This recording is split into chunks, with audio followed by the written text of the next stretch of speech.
Madame, salut monsieur, bonsoir, vous êtes sur Afrique Média, vous ne vous trompez pas, le média est panafricain, continental et mondial, je le redis toujours, c'est une vérité historique, le média est le leader en termes de panafricanisme, certains disent néo-panafricanisme, mais pour le professeur Jean-Paul Bellec, il y a continuité, donc on parlerait mieux de manière structurée, systémique et même fonctionnelle, en continuité historique de panafricanisme et non de néo-panafricanisme. De toutes les manières, c'est des questions de sémantique de ce côté-là. Afrique Média reste le leader dans cette affaire depuis pratiquement plus d'une dizaine d'années aujourd'hui. Et ce soir, nous restons toujours dans la trame de cette lutte qui est panafricaine et qui aujourd'hui s'est déportée pratiquement un peu partout dans le monde. Afrique Média fait entendre sa voix. Et aujourd'hui, nous avons pratiquement une guerre d'influence, une guerre de réseau, la guerre hybride qui se poursuit entre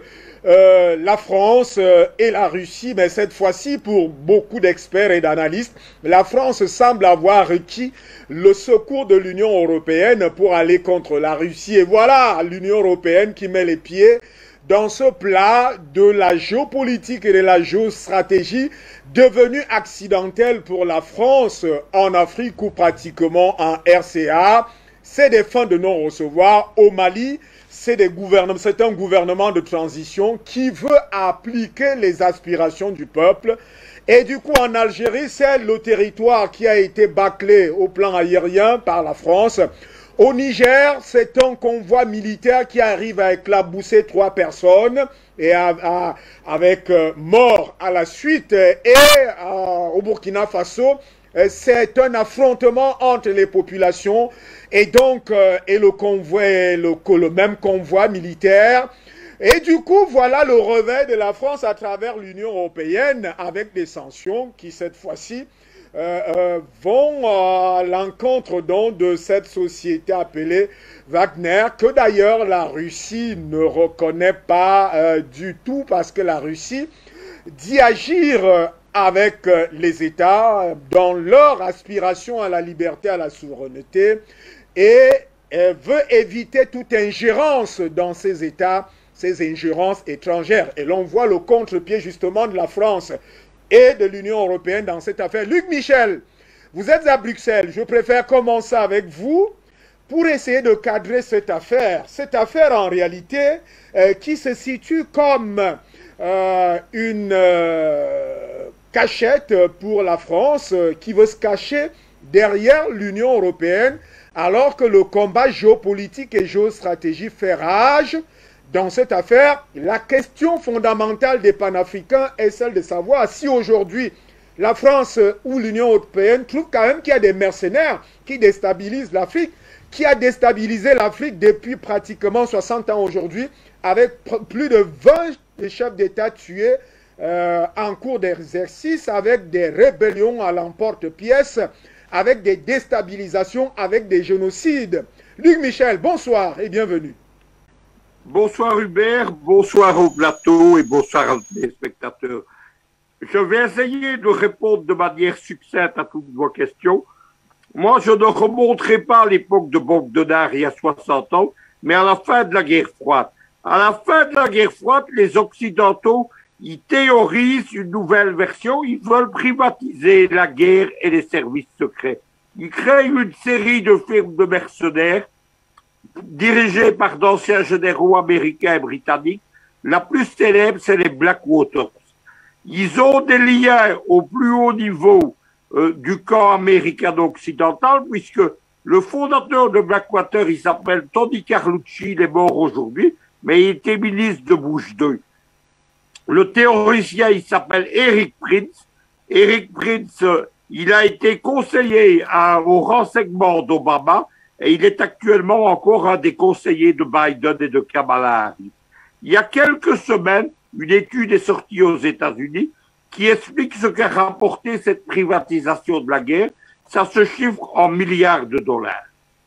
Les mercenaires occidentaux, parce que ce sont des vrais soldats, des chiens de guerre, comme on les appelait avant, ils participent tout d'abord aux guerres de Yougoslavie contre Milosevic, puis ils participent à l'Iran et à l'Afghanistan, et ensuite ils se dirigent vers l'Afrique.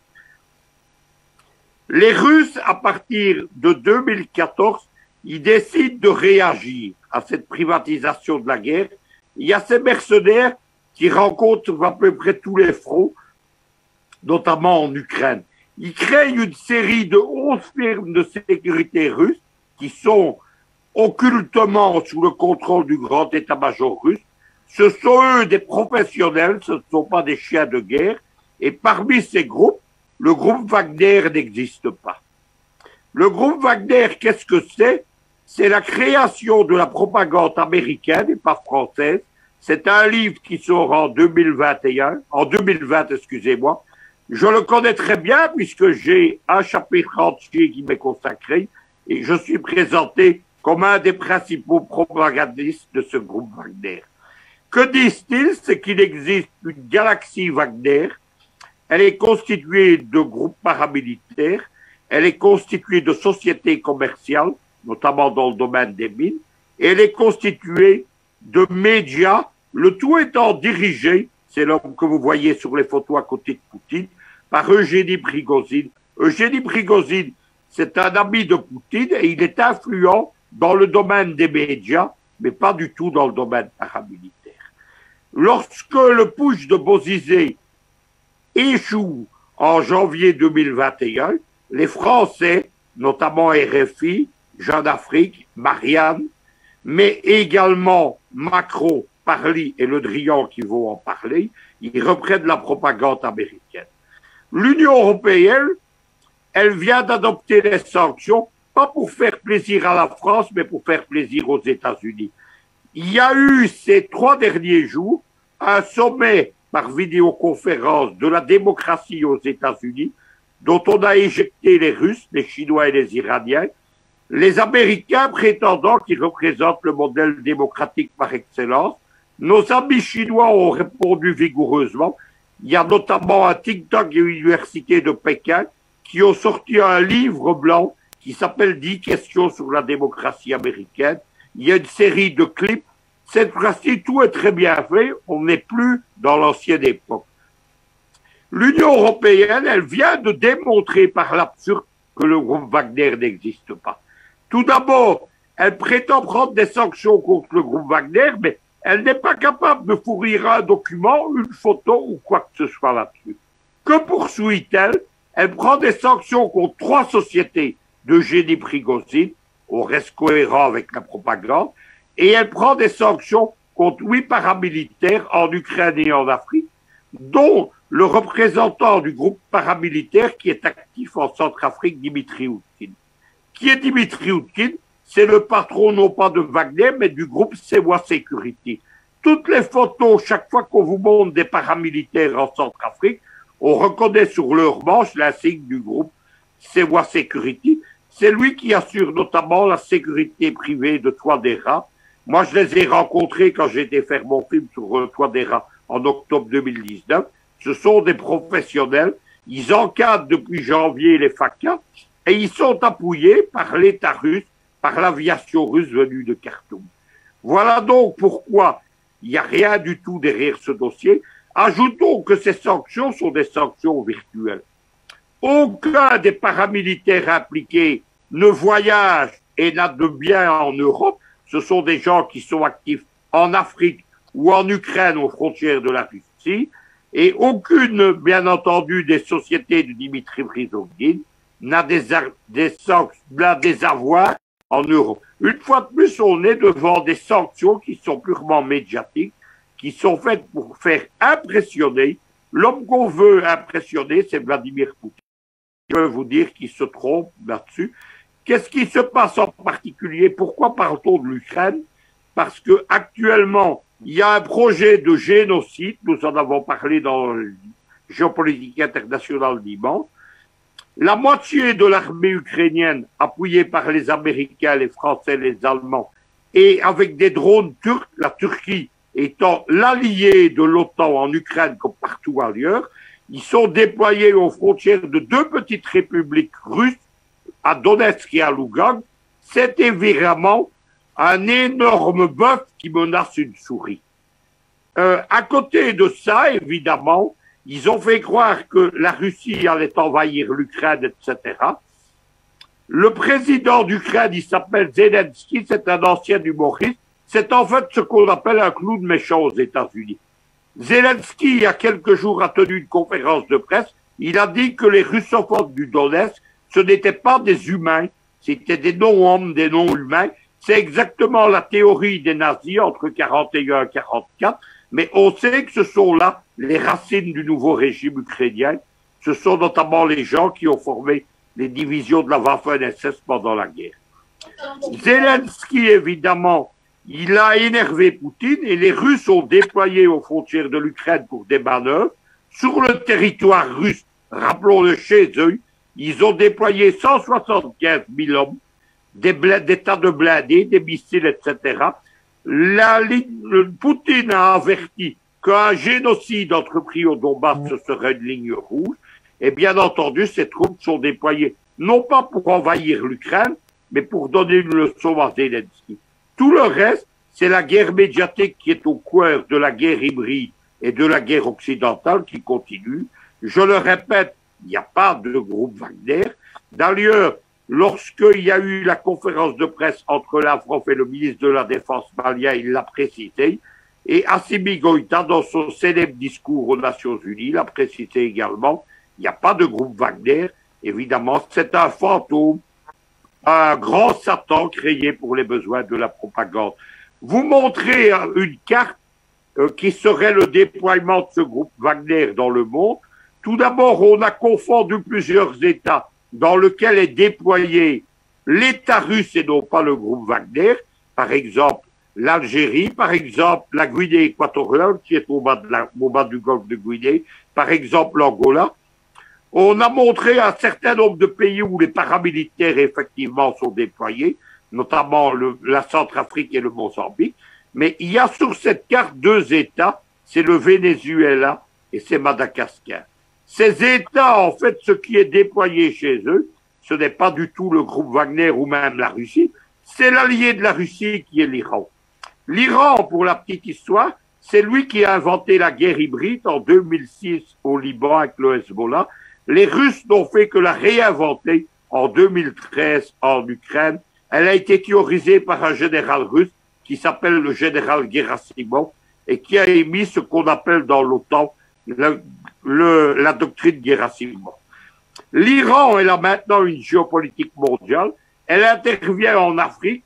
Elle intervient dans l'Atlantique Nord, dans la Manche et en Méditerranée à côté de la marine russe. Elle intervient dans le golfe de Guinée. Mais elle intervient dans l'océan Indien. Au mois de juillet, elle a fait des accords militaires qui ouvrent les ports de la marine iranienne, tous les ports de Madagascar, c'est pas les Russes, mais les Iraniens. Les Français ont réagi, vous parliez des mercenaires, ils ont tenté un coup d'État appuyé par des mercenaires, on est en train de les juger actuellement à Madagascar, ils ont tenté d'assassiner Rajolina et de mener un coup d'État. Deuxième État, c'est le Venezuela. Le Venezuela est étroitement lié à la Russie, mais surtout à l'Iran.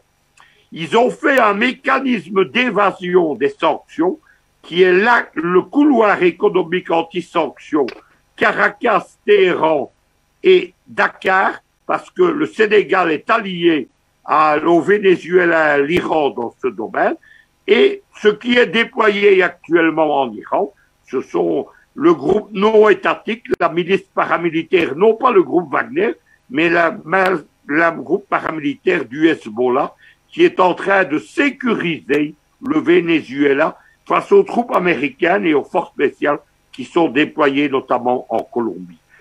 Les Américains sont très préoccupés. Il y a même des séries de fiction TV qui évoquent le Hezbollah, j'en ai encore regardé une cette semaine, qui évoquent le Hezbollah déployé donc au Venezuela. Cette carte, elle démontre évidemment la média manipulation des Occidentaux. C'est une carte qui a été publiée notamment par Jeune Afrique.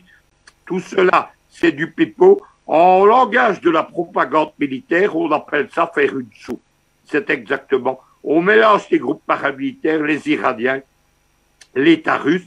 Ils peuvent s'amuser. Là-dessus, vous voyez Eugénie Prigozhin à côté de Poutine au milieu de l'écran. Prigozhin, donc, c'est un milliardaire russe, c'est un ami de Poutine, et il est engagé, non pas au service de l'État russe, mais à titre privé, dans des grandes opérations médiatiques.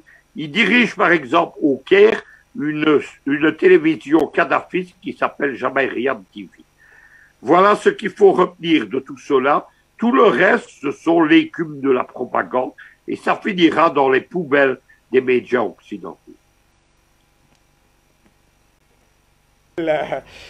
Pour ce bon cadrage, alors c'est une publicité, une campagne pratiquement qui va s'orienter vers les poubelles, surtout que lorsqu'on voit dans une autre dimension la lutte d'influence où Moscou en réalité aurait, selon d'ailleurs ces médias mainstream, pris les devants sur la France, surtout l'Union européenne. On comprend que les dés sont pipés et que la lutte, le combat va être très très dur. On va aller dans le grand zoom. Gamal Abina est là, Madame Linda Larbaoui nous attend aussi, Amina Fofana pourrait naturellement nous rejoindre. On va d'abord saluer des invités sur ce plateau. Professeur Jean-Paul Bellec, bonsoir, bienvenue. Bonsoir Hubert, bonsoir à tous mes co-panélistes sur le plateau et puis par Zoom. Et bien sûr, bonsoir à tous les téléspectateurs de Face à l'actualité, bonsoir à l'équipe technique. Merci de répondre à cette invitation. Dalbaris Goudjou, bonsoir et bienvenue. Bonsoir Hubert, bonsoir professeur Bellec, bonsoir Luc Michel, Aminata Fofana. Merci de m'avoir invité sur le plateau avec ces thématiques qui sont alléchantes, mais qui devraient en principe participer à conscientiser encore un peu plus les populations africaines, d'autant plus que l'Afrique aujourd'hui est comme un peu inerte face aux décisions qui se prennent de par le monde entier, alors que la plupart de ces décisions sont en réalité basées de manière fondamentale sur les ressources qui se trouvent en Afrique. Merci, on revient à vous tout à l'heure. Je ne sais pas, on va vers Gamal Abina. Gamal Abina, vous êtes internationaliste. Nous sommes là au cœur de ce qu'on devrait appeler les batailles des puissances, les jeux d'influence. Vous avez suivi pratiquement Luc Michel, ça c'est une chose, mais l'autre c'est que c'est une campagne qui est tout simplement un jeu d'influence. D'ailleurs, ça se ressent au Mali, ça se ressent en République centrafricaine et dans certains pays africains. Quelle est la lecture que vous faites de ce paradoxe que j'ai évoqué à l'introduction, c'est-à-dire il y a eu pratiquement 60 ans de mercenariat en Afrique et de pratiquement plus de 20 chefs d'État, si je ne m'abuse, 22 chiffres pratiquement exacts, assassinés sans jamais un procès. Il y a eu, Luc Michel venait de citer toute cette kyrielle des mercenaires et de rébellions. L'entreprise Wagner n'était pas là, d'ailleurs que c'est une fumée selon Luc Michel. Mais comment expliquer ce paradoxe de l'Union européenne? Est-ce que l'Union européenne tient sur ses pieds dans ce qui est en train d'être jeté maintenant au devant de l'actualité mondiale? Non, l'Union européenne ne défend que les intérêts de l'Union européenne et effectivement de ses alliés américains. Le paradoxe, c'est sur le principe, ce que j'ai dit, j'évoque souvent, les principes d'honneur. Qu'est-ce que je veux dire par là? Les gens qui ont de l'honneur se donnent une parole et la tiennent. Ça s'appelle de l'honneur. Les Occidentaux, ça fait bien longtemps que ce concept de l'honneur a disparu de leur vocabulaire. Il leur faut des signatures, et même quand ils font des signatures dans les pactes internationaux, on voit bien avec la question de l'Iran sur les accords sur le nucléaire de 2015, un homme débarque sans honneur et puis remet en cause un accord d'un État signé de façon multilatérale d'ailleurs, puisque c'était l'accord 5+1, sur le nucléaire iranien, avec des motifs fantaisistes. C'est-à-dire qu'il y a une très mauvaise habitude qu'ont les Occidentaux, à savoir que on peut pas leur faire confiance, parce que la seule chose qu'ils défendent dans leur principe, c'est le principe de gagner de l'argent. Soit honnêtement, ça arrive effectivement, soit simplement en pillant, en volant, en spoliant, comme ils l'ont fait pendant 400 ans, à partir de la Reconquista et surtout de la traite négrière et de la colonisation. Donc, le paradoxe, si on est un être humain doté de conscience et doté de principes humains, on considère effectivement il y a un paradoxe à se dire que l'Union européenne, qui n'a jamais condamné Blackwater, qui est une des pires firmes criminelles, on a vu l'expression qu'ils ont eue en Irak pendant quasiment 10 ans de crimes, 10 ans de spoliation, de vol, de viol, de meurtre, de trafic, d'assassinats ciblés, d'assassinats de masse d'ailleurs, même sans être dans le ciblage. Eh bien, à ce moment-là, l'Union européenne, on n'entendait pas beaucoup, hein, parce que cette même Union européenne qui ne s'est pas offusquée de voir, et c'est bien que Michel rappelle, à l'époque Bob Denard, il n'y a pas encore l'Union européenne, qui a assassiné des chefs d'État africains, qui est intervenu directement, on s'en souvient malheureusement pour les Comoriens, quand il a assassiné le président des Comores. Ces gens-là, ce qu'on appelle des coups de barbouze, hein, c'est comme ça que les appellent les Français, y allaient souvent en service commandé, quasiment systématiquement. D'ailleurs, pour la petite histoire, le seul président, et c'est là où on peut au moins lui rendre hommage là-dessus, il a été honnête 2 fois, Jacques Chirac aurait pu avoir recours à ces barbouzes et il a refusé de le faire. Il l'a dit, ça a été déclaré, c'est le seul chef d'État, je parle même pas de Mitterrand qui est un criminel connu, mais le seul chef d'État français qui a refusé d'utiliser des barbouzes pour régler ses comptes avec des chefs d'État africains indépendantistes et nationalistes. Donc la question de savoir si l'Union européenne est dans un paradoxe, non, elle n'est pas dans un paradoxe. L'Union européenne a 2 3 grands leaders qui influencent sa politique. La France, bien évidemment, pour des raisons historiques que l'on a compris après la Seconde Guerre mondiale, qui était considérée, même si ce n'était pas le cas, en vérité comme vainqueurs des nazis, puisqu'ils n'ont pas vaincu les nazis, c'est les Russes qui ont vaincu les nazis et les Américains qui ont apporté leur concours aux Franco-Anglais, mais les Français n'existaient pas dans la bataille en vérité. Ensuite, vous avez l'Angleterre qui a pesé d'un poids très prépondérant avec l'idéologie anglo-saxonne, et surtout la plus grande puissance européenne qui est l'Allemagne, une puissance économique dans une moindre proportion d'une puissance politique. Donc l'Union européenne est emmenée par des pays qui ont un penchant ultralibéral, capitaliste et néocolonialiste.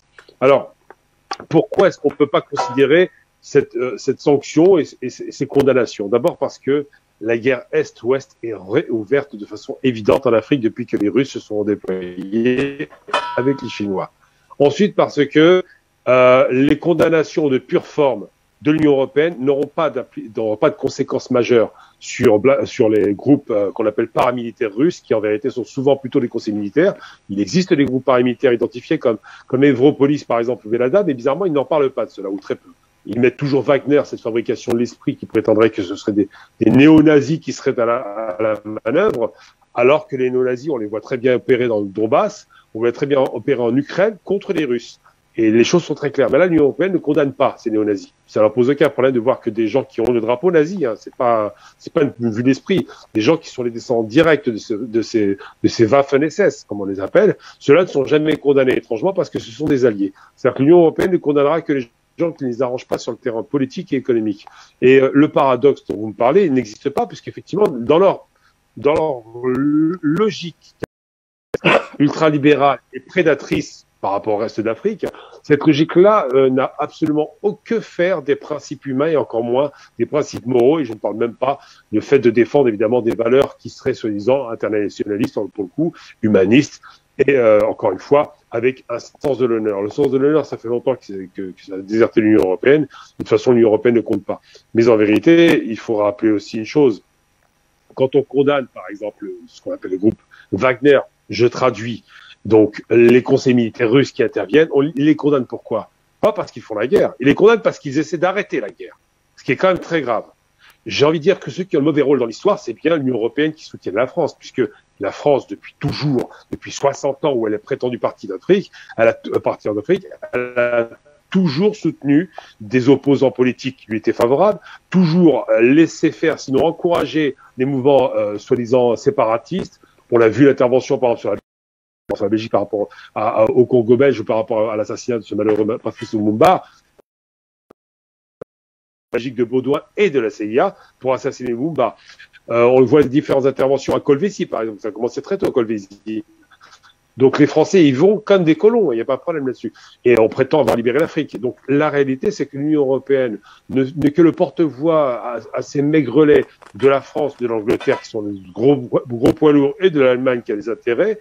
Mais surtout, l'Union européenne, c'est finalement quoi? C'est finalement une grande union qui a accepté le diktat de la Pax Americana, qui est en train d'être remise en cause par les Russes. Aujourd'hui, les Russes se redéploient, ils le font très bien, et il se trouve que c'est ça qui est grave. Que l'Union européenne aille condamner des gens qui, même s'ils utilisent des méthodes radicales, parce qu'elles sont nécessaires, rapporte la paix civile par rapport à Centrafrique, ils l'ont démontré. C'est quand même fort de café. Donc moi, je pense que l'Union européenne devrait s'occuper de ces abattis et peut-être de commencer un petit peu à condamner, par exemple, les nazis qui évoluent en Ukraine. Ce serait beaucoup plus intéressant, à mon sens. Gamal Abina, le paradoxe pour vous, il ne tient que pour des gens qui ont encore une conscience, qui s'interrogent sur le sens réel de l'histoire et la valeur à donner à l'homme ou à l'humanité. Pour vous, l'Union européenne est disqualifiée avec le cortège qu'il suit depuis dans cette affaire. Et l'on peut se poser la question de savoir dans ce communiqué quelle est la signification du droit international, quelle est la signification de tout ce qui est donné, dit dans ce communiqué, du pillage, d'un certain de violation. Est-ce que cela est vérifié? Est-ce que c'est tout simplement une campagne fumeuse, comme le disait Luc Michel? Madame Linda Larbaoui, quelle est votre lecture sur ce communiqué que vous avez certainement parcouru avec ces sanctions qui, fatalement, pour Luc Michel, d'ailleurs pour Gamal Abina, ne pourront pas être appliquées comme celle de 2020 déjà sur M. Prigogine. Alors, Madame Linda Larbaoui, quelle est votre lecture d'entrée de jeu? Moi, je voyais la chose venir, j'en ai même parlé sur votre plateau, je l'avais dit, j'ai dit aux panafricanistes, faites attention, vous m'entendez? Vous êtes à l'antenne, allez-y. Oui, j'étais la première à dire aux panafricanistes, nous allons avoir l'Union européenne sur le dos. Ça, je l'avais dit sur, je crois que c'était votre émission, et je m'y attendais. Maintenant, comment il faut prendre la chose? Que nous apporte l'Europe, l'Union européenne, à nous les Africains, à tout le continent africain? Que peut nous apporter l'Afrique? Que nous apporte déjà l'Afrique, l'Union européenne? L'Union européenne nous apporte rien du tout. Mais que rapporte l'Afrique à l'Union européenne? C'est ça la question. On lui rapporte tout, à partir de l'énergie déjà, et tout le reste. Donc, l'Union européenne ne peut pas nous sanctionner plus que ça. Nous sommes déjà sanctionnés depuis 4 siècles. Donc la sanction, elle peut être dans quoi? On se bat tous les jours. Un Africain, quand il se réveille, son problème, c'est de trouver la nourriture pour sa famille. Même quand il a de l'argent, parfois c'est difficile. Donc la sanction est déjà là depuis 4 siècles. Et nous n'avons rien fait à l'époque. Notre seul crime, c'était que le continent était très riche et il pouvait faire vivre tout le monde entier. C'est ça ma première lecture, c'est que l'Union européenne ne peut rien contre nous. Deuxièmement, les pays qui soutiennent la France actuellement, ce sont qui? Ce sont des petits pays de l'Union européenne, parce que l'Espagne et l'Italie, c'est terminé, ils sont sortis du carcan de la France, l'Allemagne encore mieux, parce que l'Allemagne n'a jamais oublié tous les marchés que la France lui a fait perdre en Algérie et tous les investissements qu'elle voulait faire. Donc, il y a déjà une guerre froide entre l'Allemagne et la France.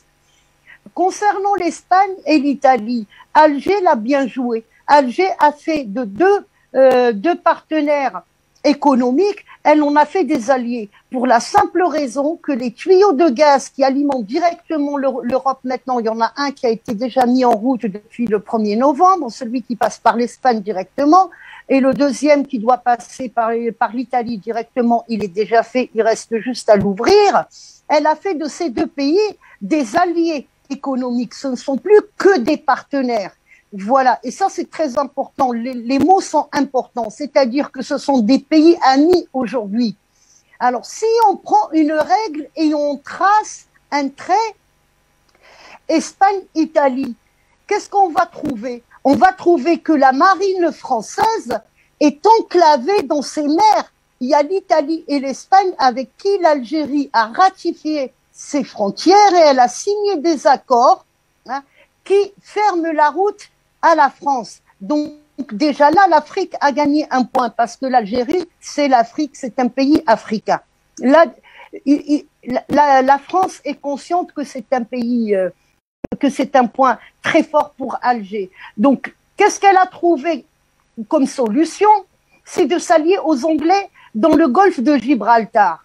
Nous allons remarquer, quand on regarde la carte du monde, que la France est en bise-bise avec les Anglais partout, dans la mer Noire, vers la mer Égée, en Méditerranée, côté Égypte, tout ça, mais la mer du Manche, la mer du Nord, la France, elle a été éjectée par les Anglais partout, sauf dans le golfe de Gibraltar. Pourquoi? Parce que l'intérêt anglais, c'est l'Afrique, et l'intérêt français, c'est l'Afrique aussi. Donc ça, c'est des points très importants.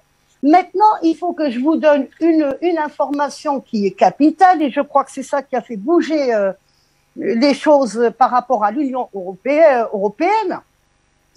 C'est qu'il y a eu un communiqué des djihadistes, tous les djihadistes du Sahel, que ça soit Al-Qaïda ou les autres organismes, eh ben, ils demandent à l'Union européenne une négociation. Ils demandent, les djihadistes du Sahel, et ça c'est officiel, c'est un communiqué des djihadistes qui a été confirmé aussi par la presse algérienne, algérienne officielle et par d'autres presses. Alors, ils demandent la négociation avec l'Union européenne parce qu'il y a les Russes qui arrivent dans le continent. Et les Russes ne négocient pas. Les Algériens non plus. Alors, à se poser la question, pourquoi des djihadistes demandent à l'Union européenne de négocier pour les sortir de là? Si c'est pas eux qui les ont mis, et je vous assure que là, ce que je dis est vérifiable, je n'invente pas, je passe 4 heures par jour à chercher des informations et à les vérifier avant d'en parler. Mais si les djihadistes d'Al-Qaïda, ils veulent des négociations avec l'Union européenne, il faut que l'Union européenne nous explique pourquoi. Mis à part l'Espagne. Alors, l'Espagne a un problème, c'est qu'il y a Ceuta et Melilla qui sont des territoires, je vais pas dire au Maroc, parce que depuis le XIVe siècle et XVe siècle, ils sont plus marocains. Donc, ça fait partie de l'Afrique quand même. Donc là, Dawahiri, le numéro 1 d'Al-Qaïda aujourd'hui, qui menace l'Espagne par des actes terroristes si elle ne quitte pas les îles Canaries et la Ceuta et Melilla. Donc là, c'est fort. Alors, j'aimerais bien, là, par contre, j'ai pas les éléments, mais j'aimerais bien les avoir et je vais suivre cette affaire de très près. Pourquoi des djihadistes d'Al-Qaïda et autres demandent à l'Union européenne une négociation? Et j'insiste là-dessus parce que c'est très important. Hein, c'est un acte très important quand même. C'est pas normal. C'est pas quelque chose de normal. Et je reste sur la position que beaucoup de panafricains ont, c'est que le terrorisme a été apporté par Madame la France. Voilà. Après,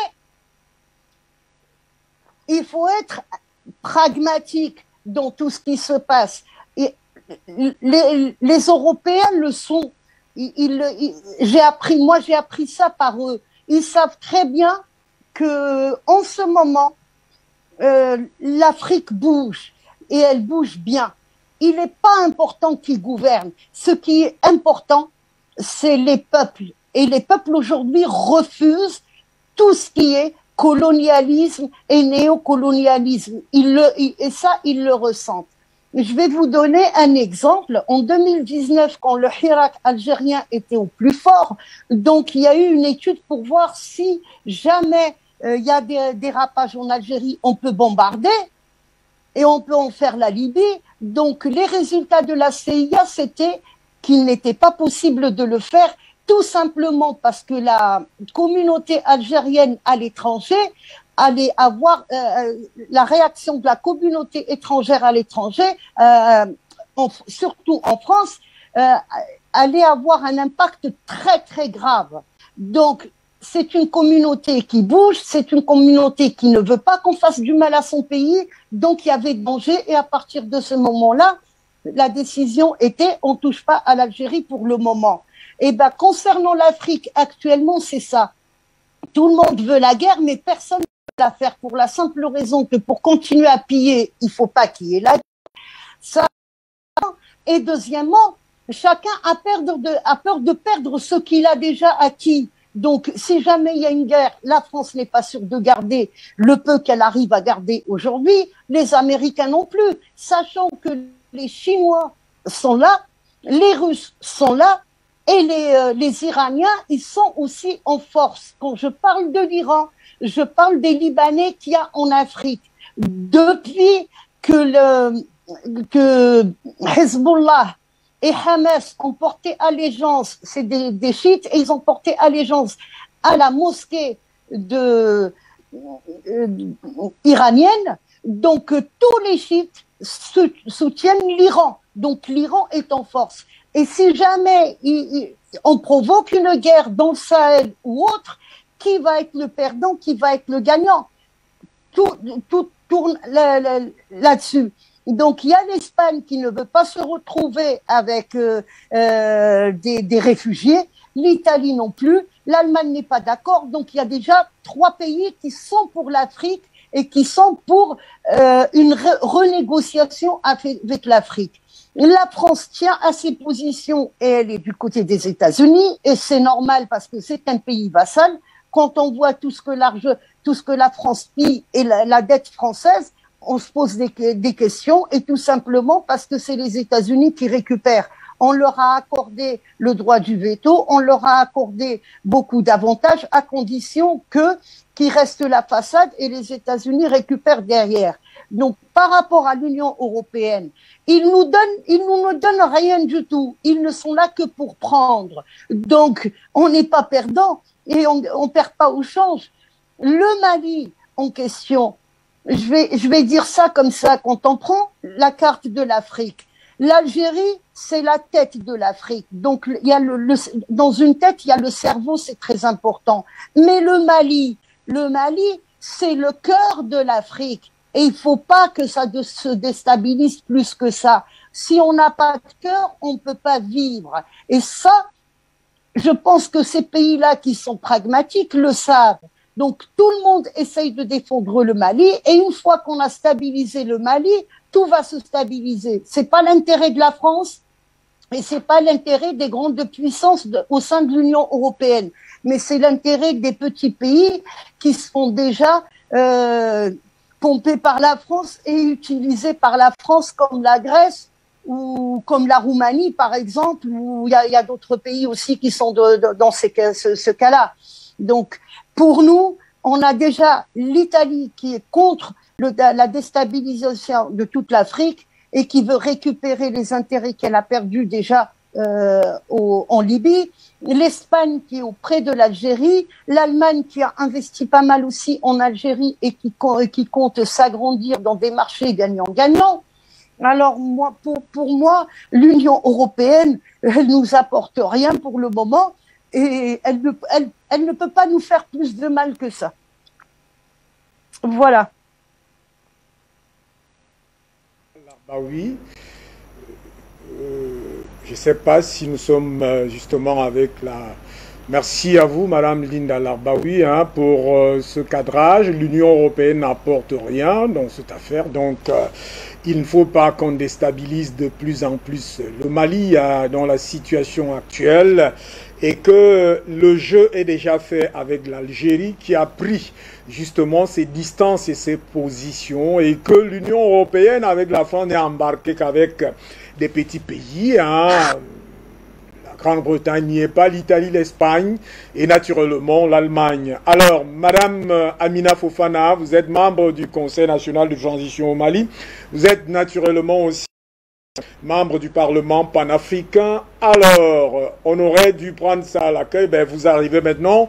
Bras de fer toujours continu entre la CEDEAO et le gouvernement malien et l'État malien, qui justement, par la voix de son ministre des Affaires étrangères, a répondu à l'opinion internationale en disant que le président de transition va donner un programme bien détaillé de l'élection, pas selon les exigences de la CEDEAO, appuyée par la France et l'Union européenne. C'est d'ailleurs sorti dans le communiqué de l'Union européenne. Alors, quelle est la situation parce que ça a toujours des liens avec Wagner dans ce communiqué de l'Union européenne.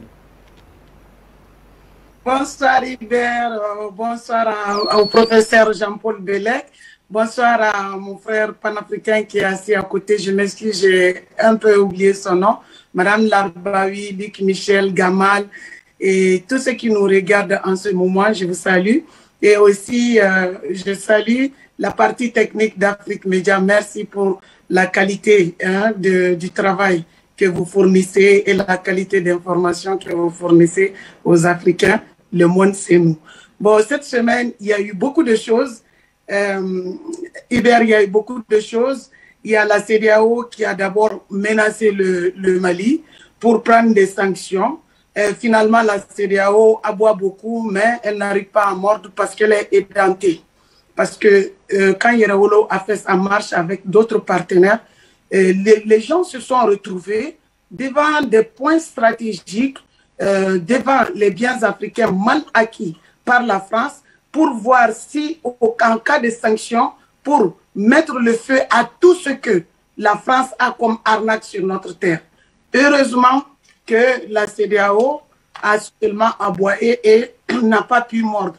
Donc, il y a Le Drian qui est parti pleurnicher.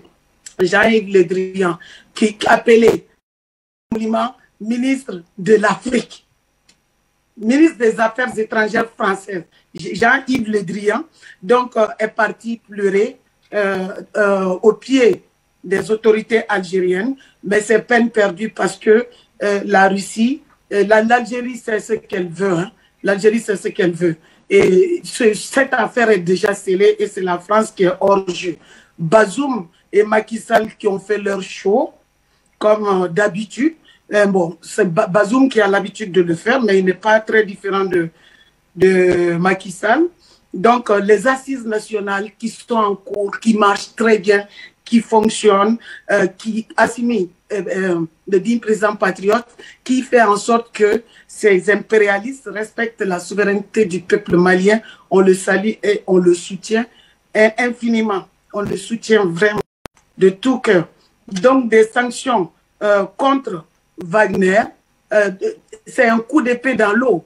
Parce que, comme Mme Larbaoui a un peu marché sur ma langue, nous les Africains ne devons pas croire à ce que la France raconte.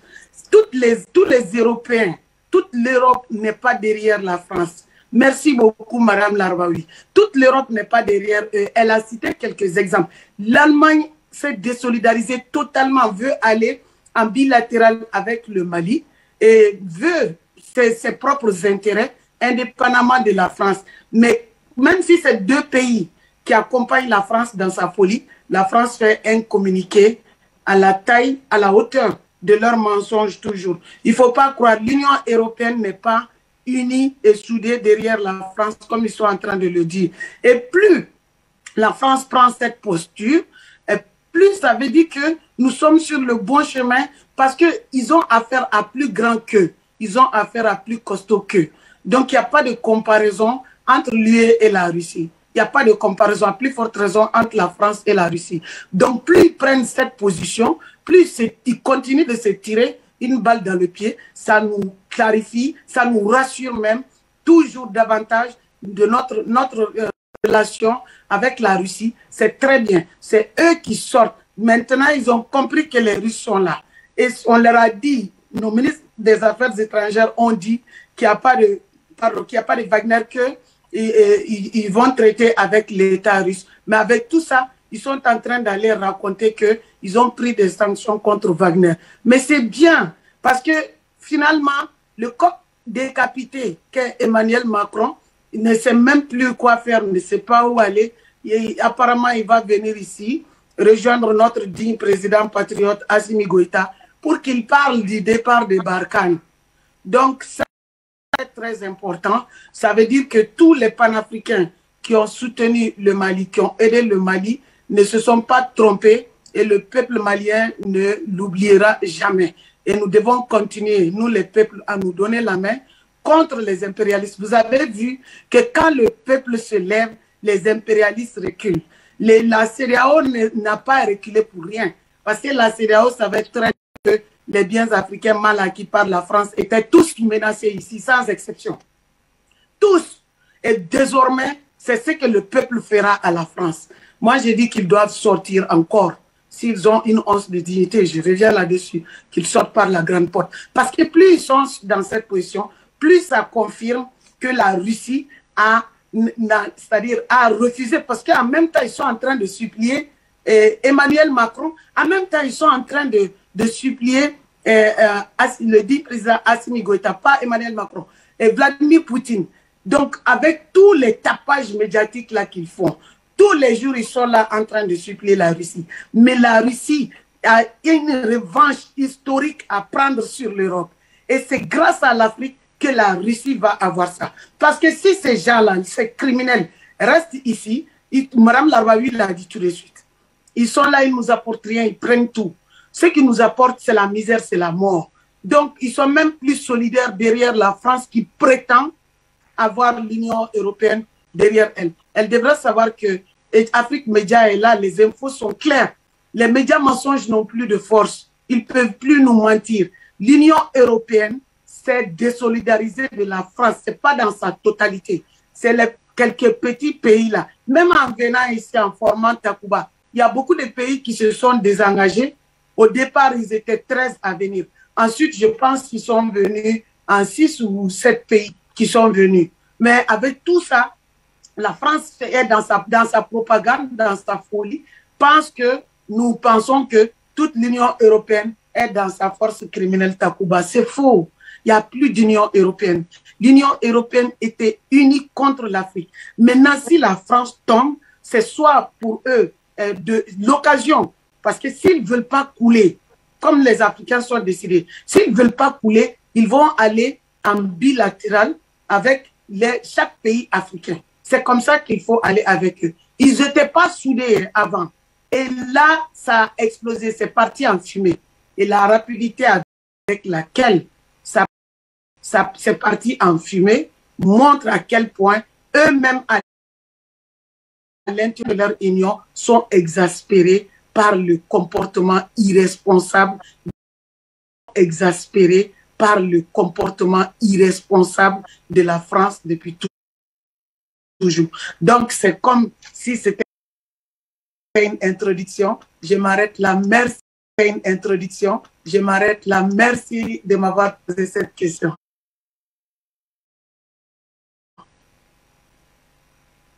Tout à l'heure, car en principe, les gens qui sont les descendants directs. C'est vrai pour M. Gamal Abinas, c'est d'ailleurs le cas aussi de Luc Michel. Il faut être une personne dotée d'une bonne conscience pour voir le paradoxe que j'ai posé tout à l'heure, mais c'est quand même un paradoxe empirique qui devrait interroger la conscience universelle et notamment la conscience des Européens sur les massacres, le sang qui s'est versé en Afrique avec des mercenaires, des voyous et des brigands qui, depuis 1960, ont décimé les chefs d'État, ont décimé les populations avec beaucoup d'organisations, d'opérations, de rébellions et autres. D'ailleurs, le président Idriss Déby Itno, maréchal de son État, l'Union européenne ne s'est jamais inquiétée des rebelles qui l'ont liquidé, alors que les concernés, ceux qui pilotaient cette affaire, étaient logés à Paris. Alors, l'Union européenne, quoi en savoir d'Alvarez Goudio? On devrait quand même s'interroger. On devrait s'interroger justement, Hubert, parce que les gens se réunissent chez eux à Bruxelles et décrètent des sanctions. Et si vous remarquez bien, on a comme impression que le type de sanctions que l'Union européenne a pris contre ce qu'ils appellent l'entité Wagner est pratiquement identique au type de sanctions qu'ont pris les membres de la CEDEAO contre le Mali, à savoir jet des avoirs et interdiction de voyager. Alors que les deux entités, que ce soit l'Union européenne ou que ce soit la CEDEAO, savent bien que dans le cas du Mali, très peu des personnes au pouvoir au Mali aujourd'hui voyagent tous les jours dans les pays de la CEDEAO ou alors vont à l'étranger, et très peu ont des avoirs et papiers hors du Mali. Et c'est pratiquement la même chose dans le cas de cette affaire Wagner, de ces sanctions, soi-disant sanctions contre Wagner. L'Union européenne prend des sanctions contre une entreprise dite, pour eux, ils appellent ça des paramilitaires russes. Alors qu'ils sont bien conscients que Wagner n'a pratiquement pas les avoirs dans l'Union européenne. Ce qu'ils appellent Wagner n'a pas les avoirs dans l'Union européenne. Et au-delà même, cela nous interroge sur le fond de l'Union européenne. La plupart des États qui sont membres de l'Union européenne sont membres de l'OTAN. Et ce même, parce qu'en fait, il faut bien comprendre que l'Union européenne a pris une décision, mais il y a, comme on dit, il y a un joker, il y a un élément principal qui est en train d'inciter l'Union européenne à prendre ces sanctions, c'est la France. D'autant plus qu'en fait, nous avons écouté Mme Parly, la ministre des Armées française, nous avons écouté M. Le Drian, ministre des Affaires étrangères, et les pour la voir quand ils ont entendu qu'il y avait une amélioration, une intensification de la coopération entre les autorités maliennes et notamment la Russie. À plusieurs reprises même, ils ont accusé l'entreprise russe d'avoir participé à un certain nombre d'exactions dans des pays en Afrique, notamment au Mali, notamment en Centrafrique, alors qu'en réalité, une bonne partie de tout cela ne fait partie que de la guerre de la communication. Juste que cela nous fait sourire, nous autres qui observons parfois les événements de la scène internationale avec beaucoup de doigté, c'est qu'en fait, un des éléments qui incite les Russes à pouvoir mettre en place cette entité, parce qu'on ne peut pas nier carrément qu'il existe des mercenaires qui sont proches du Kremlin et qui participent aussi à résoudre un certain nombre de problèmes où Moscou ne peut pas s'afficher officiellement. En réalité, pendant des décennies, les Américains ont fait cela. Et les Européens ont la mémoire courte. Car ces Européens, que ce soit la France, que ce soit l'Angleterre, que ce soit, je ne sais pas quoi, l'Italie ou l'Espagne, sont bien aux côtés des États-Unis sur les théâtres des opérations. Ils ont bien oublié qu'en fait, les Russes ont essayé de regarder ce que les Américains font de l'autre côté. Ils ne veulent pas parler de Blackwater. C'est Blackwater en réalité qui est la grande entreprise internationale du mécénariat, qui aujourd'hui emploie des personnes, recrute des personnes. Michel l'a cité, hein, justement, Blackwater qui emploie aujourd'hui dans 9 pays, qui a des dizaines de milliers de contrats dans 9 pays, qui en réalité une bonne partie de la guerre, passant pratiquement sur une armée privée, une bonne partie de la guerre que les États-Unis et les États de l'OTAN, dont la plupart sont à Bruxelles, puisque notons bien que le siège de l'Union européenne, c'est à Bruxelles, et le siège de l'OTAN, c'est toujours à Bruxelles, c'est-à-dire c'est les voisins d'à côté qui collaborent très facilement. En réalité, la plupart de ces États ont participé à des opérations aux côtés de Blackwater, que ce soit au théâtre des opérations en Irak, je ne sais pas quoi, même en Syrie, que ce soit ici en Afghanistan. Blackwater opéré, et on a eu des images concrètes des exactions de Blackwater. On a eu des massacres, des dizaines d'Irakiens à Bagdad. On a eu des massacres en Afghanistan. Ça c'est un fait qui est établi. Et curieusement, les Européens n'ont jamais rien parlé à propos de Blackwater. Et aujourd'hui, là, ils sont en train de parler de Wagner comme s'ils sortaient d'un certain sommeil. À côté de cela, on sait que Blackwater, c'est pratiquement l'État dans l'État aux États-Unis. Ça veut dire que vous êtes en train de justifier que l'Union européenne, ce n'est pas des anges dans cette affaire. Oui, ce n'est pas des anges, puis ce n'est même pas des gars qui sont prêts à pouvoir prendre des sanctions, puisqu'en réalité, il y a pire à côté. Notons que ce soit... Je voulais qu'on lève ce paradoxe, justement, parce qu'en principe, quand on se place à Bruxelles pour parler au monde, on croit qu'on est au ciel. On croit qu'on est au ciel. Moi, ça me gêne, parce que lorsque je fais tout cet état, vous les panélistes, vous relevez quand même toute cette situation macabre en Afrique.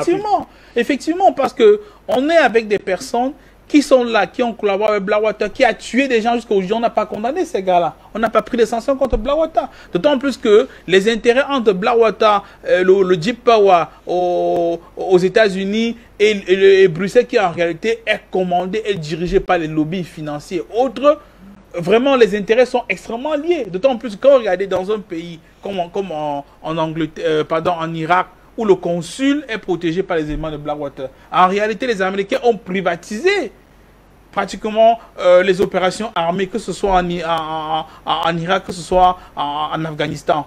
Et là, c'est Blackwater qui opère et qui reçoit les milliards de dollars comme paiement Et ensuite, cela retourne dans les caisses noires et tout se dispatche cela. Mais maintenant, il reste sur la scène du monde. Il donne l'impression de pouvoir faire les leçons à la Russie. Alors que jusqu'à présent, ils n'ont pas fourni des éléments concrets qui accablent la Russie. Ils n'ont pas fourni des éléments concrets qui accablent les entités qu'ils appellent être Wagner. Or, il y a des éléments concrets datés. Ils n'ont pas. Alors peut-être que vous prenez un élément fondamental de ce communiqué. Vous êtes vraiment un communicateur à ce niveau-là. Ça veut dire qu'en réalité, il n'y a pas d'élément qui accable Wagner, comme m'a dit Luc Michel. Mais dans le communiqué, la Russie est citée. Mais justement, c'est facile. Vous savez, dans la guerre de la communication, Hubert, on peut vous faire porter tout type de chapeau. Alors qu'on dit, et c'est comme l'élément qu'ils ont toujours utilisé depuis un certain nombre d'années, le fait qu'ils ont dit que la Russie s'ingérait dans les élections aux États-Unis. Oui. On a toujours demandé les preuves jusqu'à aujourd'hui. Il n'y a jamais eu une tentative de début des preuves. Alors qu'il y a des éléments clairs qui montrent que les Américains sont toujours ingérés dans les élections, pratiquement dans tous les États du monde entier où leurs intérêts étaient menacés, notamment en Russie, avec les ONG qu'ils créent, qui financent pratiquement tous les jours. Je veux dire, ils peuvent vous imposer une tonne de choses sans apporter la moindre preuve. Jusqu'à aujourd'hui, quand ils disent qu'il y a eu des exactions en Afrique, ok, quelles sont les preuves qu'il y a eu des exactions des Russes en Afrique? Vous n'en parlez rien, vous n'en dites rien. Ensuite, vous prenez, tout le monde sait qu'en réalité, les sanctions qu'ils ont prises, ce n'est que du saupoudrage pour faire un peu plaisir à la France. Sinon, ils ne peuvent vraiment pas saisir les avoirs financiers de Wagner, entre guillemets, à l'Union européenne, d'autant plus que cela n'existe même pas. Oui. Et maintenant, ce qu'il faut comprendre, à mon avis, c'est qu'en réalité, ils sont en train de se rendre compte, quand ils regardent le miroir, qu'en fait, les nations de par le monde entier sont en train d'aller vers la multipolarité. Les nations dans le monde entier ont tiré des leçons de la coopération avec ces différents États-là. Et ils oublient que des gens apprennent chaque jour. Chaque jour qui avance, les gens apprennent. Et les méthodes que vous utilisez pour détruire les gens, les méthodes que vous utilisez pour martyriser les gens apprennent de ces méthodes-là et les améliorent et sont en même de pouvoir faire face à vous. C'est pourquoi aujourd'hui, ils sont pratiquement en perte de vitesse quand ils voient la stratégie qui est déployée pratiquement par les Russes, pratiquement sur tous les flancs. Comme lui, Michel le soulignait, ils étaient extrêmement surpris. Il faut bien comprendre qu'en réalité, les cris qu'on entend tout récemment, toutes ces dernières semaines, dans la presse mainstream, parlant du déploiement de la Russie à l'ouest du territoire, je crois que c'est le district ouest de l'armée russe, le district ouest, ils ne savent pas que la Russie pouvait se déployer à ce point. Parce qu'en réalité, les Russes ils font cela en quelques jours. Hein. Donc ils étaient très convaincus qu'à partir de Kiev, ils peuvent attaquer la Russie et que la Russie prendra le temps pour pouvoir réagir. Et les Russes les démontrent par ces démonstrations qu'en quelques heures, ils sont capables de déployer des centaines de milliers d'hommes, de temps, de matériel, etc., à sa frontière ouest, et que le district militaire ouest est capable de répondre à toute attaque venant de l'Union, de l'OTAN. Et quand ils sont confrontés à ce type de situation, ils sont contraints de sévir. Pourquoi? Parce qu'il faut bien comprendre que dans le grand déploiement de Moscou dans son district militaire ouest, il y a que dans le Donbass, il y a des éléments qu'ils appellent être de Wagner. Mais il ne faut pas oublier que, en fait, parmi eux, et ça c'est la différence entre eux et beaucoup d'autres éléments qui sont utilisés par les Américains, les membres de l'OTAN, c'est que les gars qui sont dans Wagner, entre guillemets, c'est des gars qui sont extrêmement bien formés. C'est des gars qui ont travaillé pour la plupart dans l'armée russe et qui ont une certaine expérience. Ils ont ce qu'on appelle le rétexte, le retour d'expérience qui est très important. Alors que à contrario, dans leur cas, vous avez vu par exemple chez eux les éléments de Blackwater, je ne sais plus comment que le coup d'état que l'on a fait à Haïti récemment, c'était les mercenaires qui étaient liés à Blackwater. On a bien remarqué qu'en réalité, c'était un raté sur toute la longueur, puisqu'en fait, quand vous faites une opération de ce type, et qu'on parvient à vous identifier... encore, l'Union européenne est restée elle n'a curieusement rien dit. Comme une carte... Exact. Vous faites une opération comme celle-là, on parvient à arrêter des dizaines parmi d'entre vous, on fait des enquêtes, on parvient à établir d'où vous venez, qui vous êtes, pour qui vous avez tout travaillé. Ça veut dire que l'opération a totalement échoué parce que en réalité la couverture a été découverte. Et comme vous le dites, Hubert, l'Union européenne n'a eu rien à dire. Et aujourd'hui, elle raconte des bobas concernant les Russes. Merci à vous, Dalvaris Godjou, à la base communicateur. Stratège de Sourita, on est entré là dans le fond de ce communiqué de l'Union européenne où en principe rien n'est saisi. D'ailleurs, Luc Michel l'a noté que c'est des sanctions fumeuses qui n'auront aucun effet pratique. Professeur Jean-Paul Bellec, alors vous, le regard que vous portez dans cette affaire, surtout en rapport avec l'Afrique, le Mali, la Centrafrique, c'est vrai, il y a d'autres sites qui sont cités dans le monde, c'est un jeu d'influence, c'est une campagne qui aura des effets ou alors qui voudrait avoir des effets? Camerounais, on dit en bassa, mais je vais directement dire en français. Qu'est-ce que la colère, qu'est-ce que la colère d'un poussin peut faire à un rapace? Bon, ici, le rapace à Douala, c'est souvent l'épervier. Rien du tout. C'est l'épervier, il vole en haut, il a une vision de loin, et s'il a envie, il descend, il ramasse le poussin, point final. Le poussin ne pourra même pas se défendre. C'est-à-dire que la France se cache derrière la communauté européenne, dont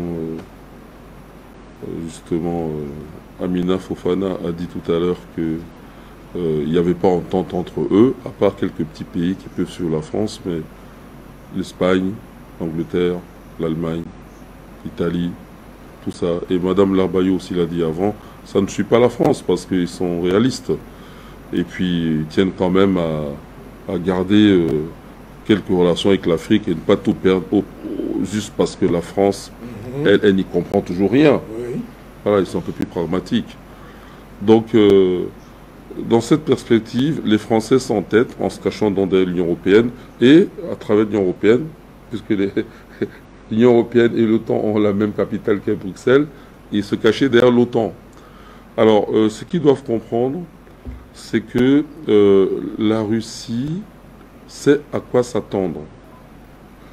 Et que contrairement à eux, les Russes sont des gens qui sont extrêmement fidèles, pour ce que j'en sais. L'âme russe est connue même de la part de la littérature française.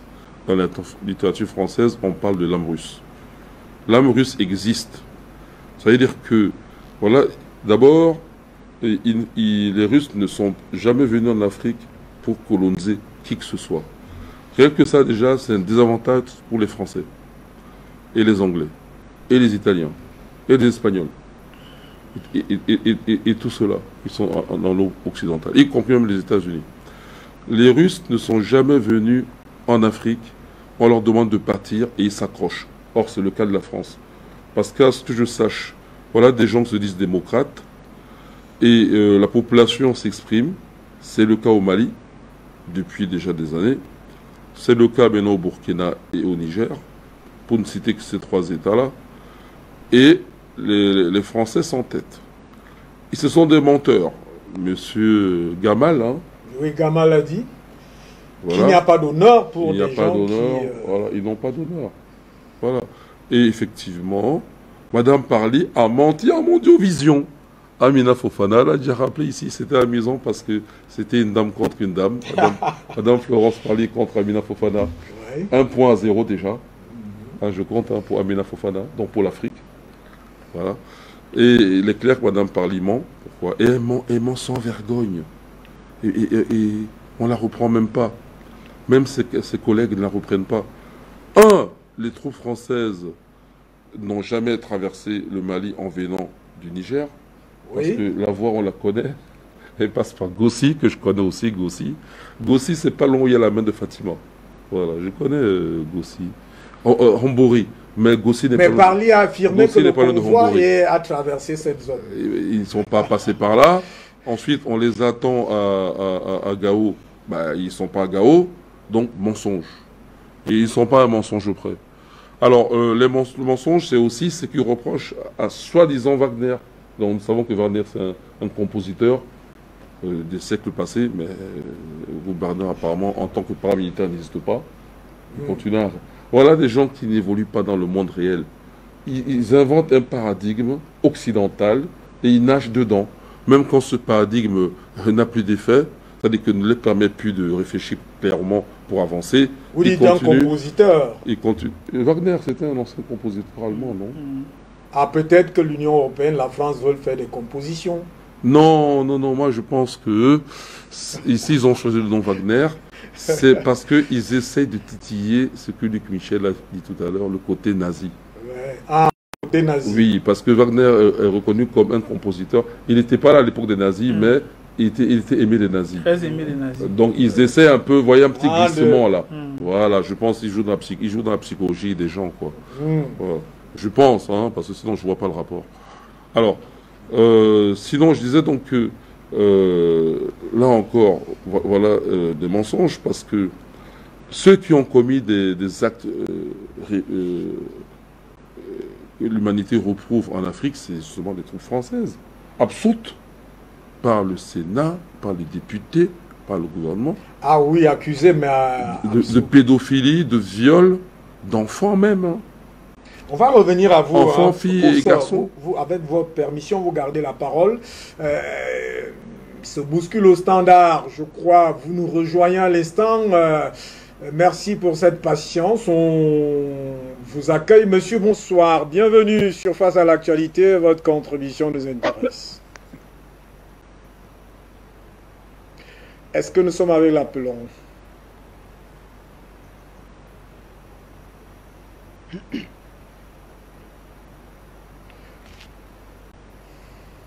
Est-ce que nous sommes avec l'appelon, s'il vous plaît?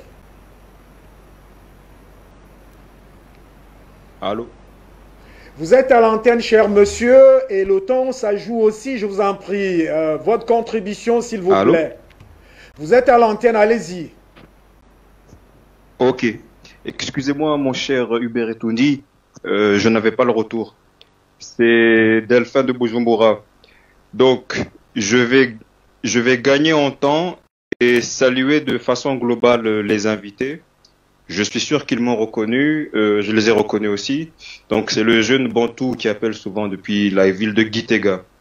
Donc, l'essentiel a été dit, les invités ont suffisamment exposé les raisons pour lesquelles, à chaque fois que je prends le micro sur Afrique Média, je qualifie l'Élysée de nain géopolitique. Pour nous, ce pays est quasiment insignifiant, sauf lorsque le Burundi s'adresse à l'Europe, donc on s'adresse à la France. Pour nous, c'est une puissance sous-régionale, donc en Europe, mais ailleurs dans le monde, c'est un personnage insignifiant. Donc, je vais compléter uniquement les invités. Lorsqu'ils parlent de Blackwater, effectivement, j'aimerais partager ici un dossier d'archives que j'ai déjà partagé, mais le sujet revient, donc je ramène le même archive. Lorsque monsieur Walker Bush, un autre grand bavard, soi-disant démocrate, arrive en Irak, il nomme un haut fonctionnaire états-unien qui s'appelle Paul Bremer III. Donc en anglais, Paul Bremer III. Eh bien, c'est ce monsieur Paul Bremer III qui introduit la société à l'époque de Blackwater dans ce pays. Et depuis, évidemment, ils ont pris du galon, ils ont gagné beaucoup de contrats. Au passage, ils ont assassiné beaucoup de gens.